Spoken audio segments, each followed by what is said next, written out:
Ella es médica especialista en geriatría, con formación en medicina del dolor y medicina integrativa, incluyendo ortomolecular, plasma rico en plaquetas, ozonoterapia y láser terapia para el tratamiento del dolor. Fue jefa del Geriátrico Provincial de Tierra del Fuego y actualmente se desempeña en el sector privado.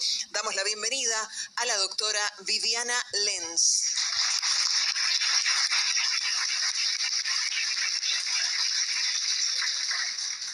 Bueno, gracias. Buenas noches. Les quiero agradecer a todos los presentes, a mis compañeros de lucha y obviamente a la diputada Quirós. ¿Sí? Gracias. Bueno, les voy a comentar, se escucha bien ahí, ¿no es cierto? Brevemente, ¿sí? El caso de 2 pacientes, obviamente son muchos más, ¿sí? Esto representa la gran mayoría de los pacientes que han sido envenenados porque ninguno de ellos sabía el contenido real, porque si no, no se hubieran puesto veneno, y mucho menos sabían los efectos adversos a corto, mediano y largo plazo, ¿sí? Bueno, el primer paciente, los 2 pacientes, o sea, tengo el consentimiento de los familiares y el paciente, ¿no?, para comentar estos casos. José Olivares. José Olivares es un paciente que lamentablemente hoy ya no está con nosotros. Tenía 80 años, con una enfermedad pulmonar obstructiva crónica, gastritis, ¿sí?, crónica, síndromes geriátricos, insomnio más que nada, no grandes cosas, sin otros antecedentes patológicos. Cuando consulta conmigo, ingresa por una molestia en epigastrio en el mes de abril de este año, acompañado por sus hijas. Y José obviamente opta por un tratamiento quimioterápico. ¿Sí? Quimioterapia, 3 ciclos, y también se hizo tratamientos complementarios conmigo.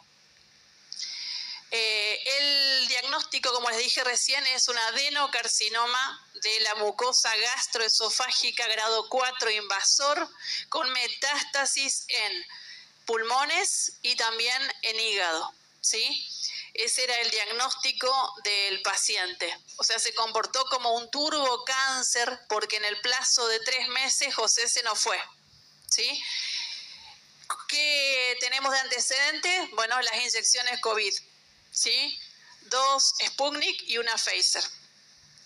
Ese es el dato diferencial, digamos. ¿Cómo se comportó? Bueno, a partir de que tenía el diagnóstico, porque él concurrió conmigo ya con el diagnóstico, comienza con una epigastrialgia severa, disnea clase funcional 4, astenia, dinamia. Ya sus últimos días estuvo postrado porque no podía caminar, pues le dificultaba la marcha, le provocaba mucho dolor y disnea.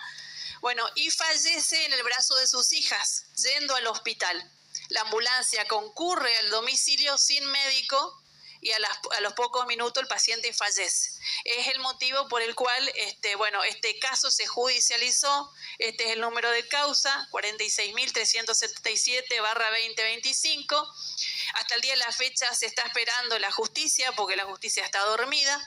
Con el diagnóstico se hizo una autopsia, ¿sí? ¿Cuál era el diagnóstico? Un tromboembolismo pulmonar masivo. ¿Sí? ¿Qué se encontró? Se encontraron trombos en arterias pulmonares derecha e izquierda, en venas pulmonares, en el callado aórtico y en la aurícula derecha. O sea, fue un trombo masivo y también derrame pleural. Bueno, con todo esto estamos esperando, ese es el paciente, José, y Raquel, que era mi paciente, ¿sí? Bueno, ese es uno de los tantos pacientes con presentación abrupta de cuadro clínico, con un diagnóstico, y ya prácticamente no tenemos tiempo ni siquiera de realizar una medicina convencional y no convencional. El paciente se muere. El segundo caso es el caso de una paciente conocida, Mirta Villalba, de 53 años de edad. Ella ya tenía el diagnóstico de esclerosis múltiple en el año 2016. El único antecedente patológico, hernias de disco con hernioplastía, ¿sí? No tenía otro antecedente, una paciente completamente sana, ¿sí? Saludable, con independencia parcial total de la vida, de las actividades de la vida diaria.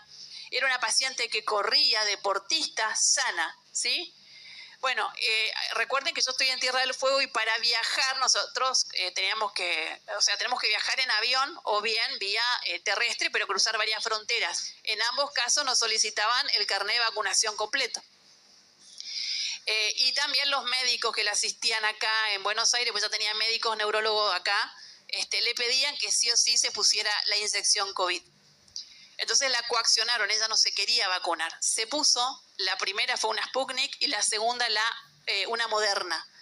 Con la Sputnik no tuvo ningún inconveniente, pero con la Moderna sí. A los 15 días debuta con un cuadro florido de disnea, trastornos cognitivos, fiebre.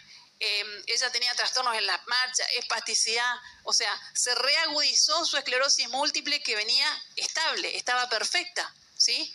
Eso motivó a que Mirta sea internada en un sanatorio privado.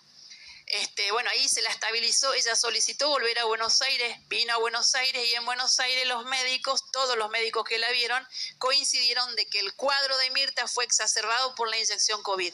Eso está en las historias clínicas y en todos los certificados médicos de los médicos tratantes, ¿sí? Coincidieron de que el cuadro que exacerbó el evento fue la vacuna, la inyección COVID. Bueno, Mirta vuelve ese es el ESAVI, Mirta vuelve a Tierra del Fuego, en mal estado. Mirta necesitó silla de rueda con el acompañamiento de su esposo porque no podía hacer absolutamente nada, no podía caminar. Y bueno, y en ese momento, en una determinada situación, Mirta comienza a descompensarse. Ella tiene obra social. ¿Qué pasa? La obra social no se hacía responsable de la internación ni del tratamiento de Mirta. Necesita, sí, obviamente, la internación, motivo por el cual concurrimos al hospital y el hospital tampoco se quería hacer cargo de Mirta porque Mirta tenía obra social. O sea, se tiraban la pelotita de un lado al otro y en definitiva tuvimos que hacer varias denuncias para que la puedan internar a Mirta. Bueno, estando internada hasta en terapia intensiva, la acompaño a hacer la denuncia judicial a su esposo. Otro caso judicializado donde la jueza Cecilia Cataldo y el fiscal mayor Bramati, los voy a nombrar porque desestimaron la causa de Mirta. Nuestro abogado, el doctor Luciani, apeló y hace unos días atrás me avisó que desestimaron la causa. O sea, ¿qué quiere decir? Que la gran mayoría de los pacientes hoy están siendo abandonados. Después de haber sido envenenados, hoy siguen siendo invisibilizados y abandonados por el Estado. ¿Y el Estado qué? La justicia, ¿no? Y obviamente los políticos que firmaron esto, que nos pusieron.